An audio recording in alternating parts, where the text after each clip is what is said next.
Vice ganda binarat, sa isang racket, pumalag, yung talent, hindi mo pwede tawaran.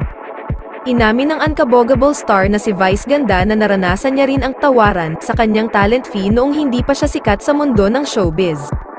Sa kanyang panayam sa CEO ng sikat na ride-hailing and delivery app na si George Royeca, napag-usapan nila ang nakaraang kwento ng komedyante noong nagsisimula pa lamang siya bilang stand-up comedian. Kwento ni Vice, may nakapagsabi raw sa kanya na isa sa mga big boss sa ABS-CBN ang pumuri sa kanya at nagsabing kaya siya successful ngayon ay dahil sa husay niya sa pagmamanage ng sarili. Sabi niya, "That's why you are like that because you act like a manager, you don't act like a talent or an artist, you are a manager, you know how to manage yourself, your career, kahit nga wala kang manager kaya mo na." Ani Vice, hindi ko na masukat ang yaman ko ngayon.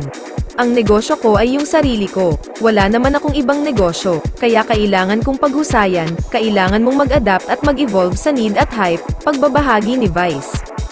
Bukod rito, natanong rin siya kung ano ang kanyang pananaw ukol sa hiya, o ang pagkakaroon ng isang artista ng manager dahil nahihiya itong presyuhan ang kanyang sarili o ibenta ang sarili dahil baka hindi kagatin ng mga producer. Say ni Vice, sa umpisa raw ay kailangan talagang magkaroon ng manager ng isang artista para i-represent ito at maging professionalize ang approach. You will need someone to represent you, and in order for you to professionalize it, kasi di ba parang hindi legit, parang hindi professional ang approach kung wala kang manager.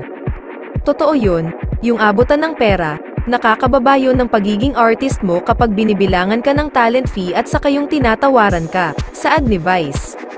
Dito ay maikwento niya ang sariling karanasan kung saan may racket na inaalok sa kanya ngunit hindi niya nakuha. Lahad ni Vice, "Dati meron akong racket na hindi ko nakuha kasi moldated daw ako." Sabi nilang ganon, kasi tinanong ako. Sabi nila, "Magkano ka ba sa racket?"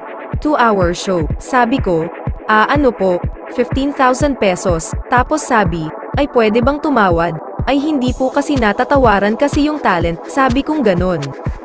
Kasi ang pwede mo tawaran yung oras, iiksian natin yung oras, pero yung talent, hindi mo pwede tawaran, so pag binayaran mo ba ako ng 5,000 piso, babawasan ko yung jokes ko, pag binawasan mo ba ako ng 5,000 piso, ninipisan ko lang yung blush on ko, it's the same level of fun, it's the same jokes, it's the same level of beauty ang ibibigay ko sa inyo, so hindi nyo pwedeng tawaran.